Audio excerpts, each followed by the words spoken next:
Hey there gamers, this is V back with some more Gunship Battle Crypto Conflict. I know it's been a while since I posted, but I couldn't find the eager and the time to actually record anything.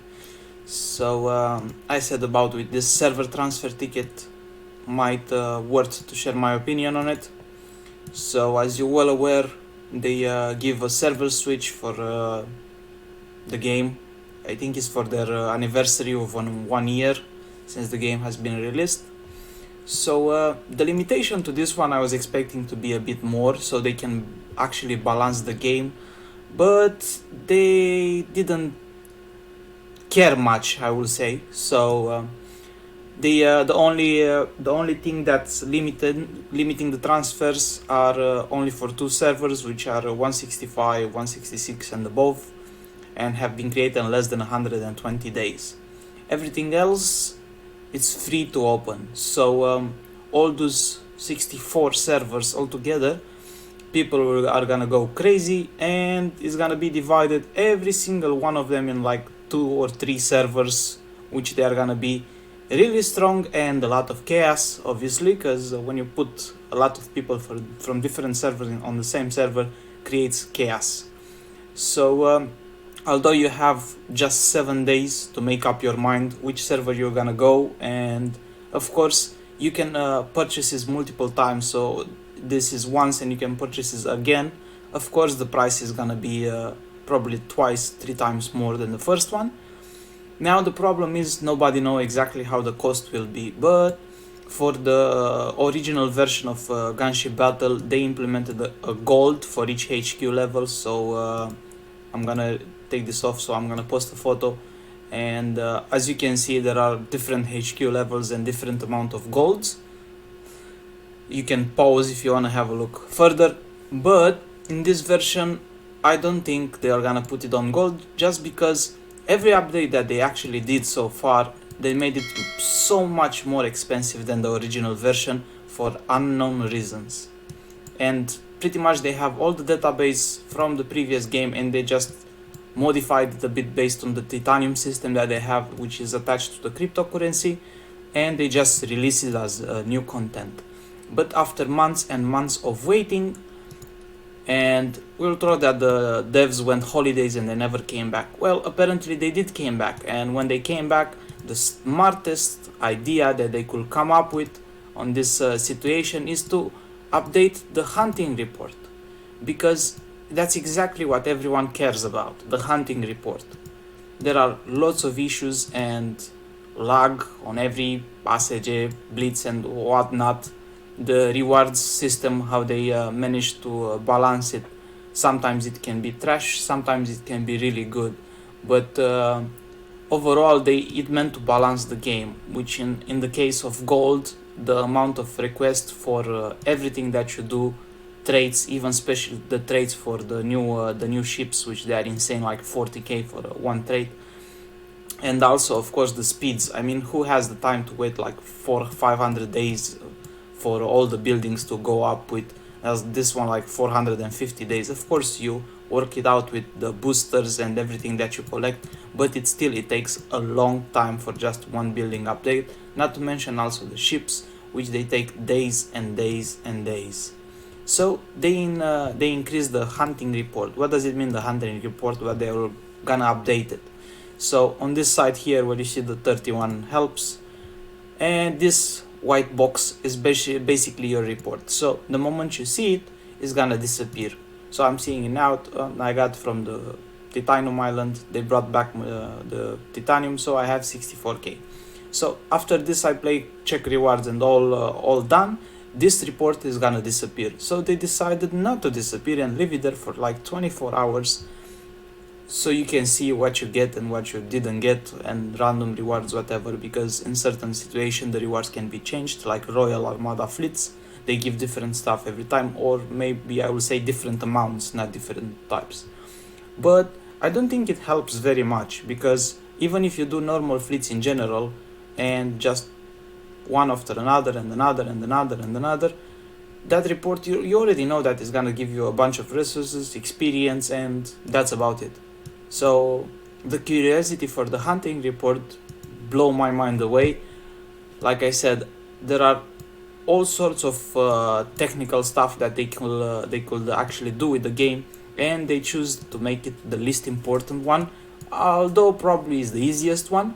But all said apart from this, we have to look at the bright side, which the bright side is the devs are back and they actually managed to do an update for the game, not just trash events like we have every week, and they got lazy of writing into report when you get the notice wall and you get here like, what is it, scheduled maintenance on 16. So we have this battle pass and modules or mission, where was it, no, research and login time, and that's about it.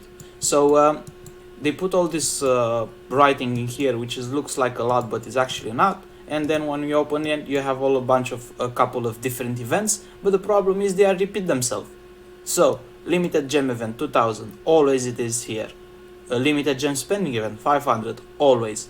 This like are mandatory events for every other event. So if you look at it, titanium usage, I see that they're trying to add it out. This, I think this usage event is gonna become like one titanium construction event. Gold event, this is a hilarious one. I had a bunch of gold collected over the last weeks, so I boost my VIP and I did this one. But this event with the odds of the gold that you actually get from the rewards, it's a bit difficult to do. So you got modules, basically nothing new. It's either research or it's construction week. Every week with the research you also get the merit of merit with the same rewards as always, up to 10k.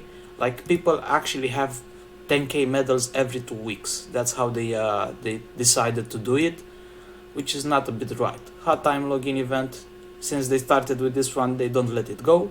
So it's not that I mind it, but there is absolutely nothing new. So basically whatever you do every day to be new, it's like Armada Strike Group.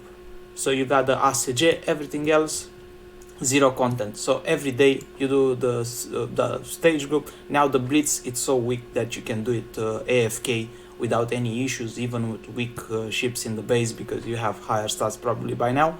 So those are the events that makes no sense. The daily ones also make no sense. Maybe the typhoon events, they improve the capacity of gold that you get, but still doesn't make much. And not to mention the Alliance Typhoon, they it's so random that they put like 3 spend titanium events in a row. I mean, like, people, how much titanium do you think we have? Like literally 3 in a row. That's pretty much the whole week just spent titanium. So yeah, they put this to eager the competition on to get the rewards. Well, some of them are still good, but some of them are like not so good. So I have like 2.3k, and instead of that hunting report, I will prefer another collection for this, what is it called? Alliance Special Medal of Honor, which I have 2.3k, and I cannot use it. Not to mention a bunch of medals. So if you're not aware with the medals, you have them here, and the only thing you can do with them is just destroy them, and you will get an exchange event random resource box. Okay, so you have a bunch of them.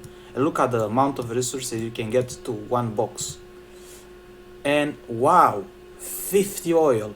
That's an insane amount of resources you can actually get for thousands and thousands of stamina that were actually spent for these medals, and to get the materials to actually boost the collection. So everything they do, they don't match the reward for the work that you provide, and they focus on a boost of spending for each event, which if you seen the rankings, people are stopped growing that fast in power. And because of that, even if you have this in saved before, you will see that a lot of people just give up. And if you check the official Discord, more and more people are giving up. There are more pressured issues than the hunting report that they actually do. But like I said, the bright side on this situation is they actually tried to do something. But my opinion still remains the same, that the focus of the developers are going towards the new games and more MMORPG style, like Mir 4 as an example, which boosted a lot of gameplay, and it was very crowded and still is, to be honest. And this one, yeah, so server transfer, that's let's see how it goes and how many servers out of 64 servers are gonna stay and dominate over the next couple of weeks. And I'm assuming the chaos is gonna start beginning from the next maintenance, which is tomorrow.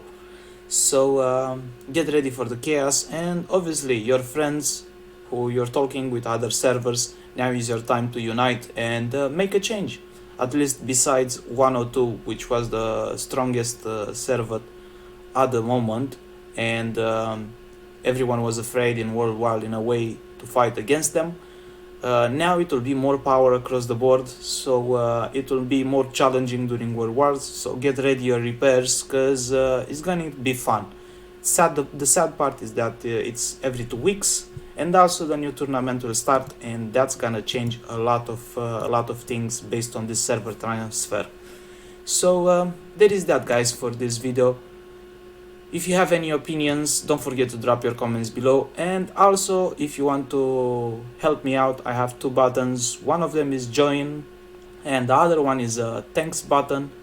For any kind of donations will be well appreciated, and will probably make me invest more time. And at the moment this is the only free time I have, and I've been trying to post at least weekly, but I still can't do it. So thank you for watching, don't forget to subscribe in case you didn't, and I will see you on the next video. Thank you.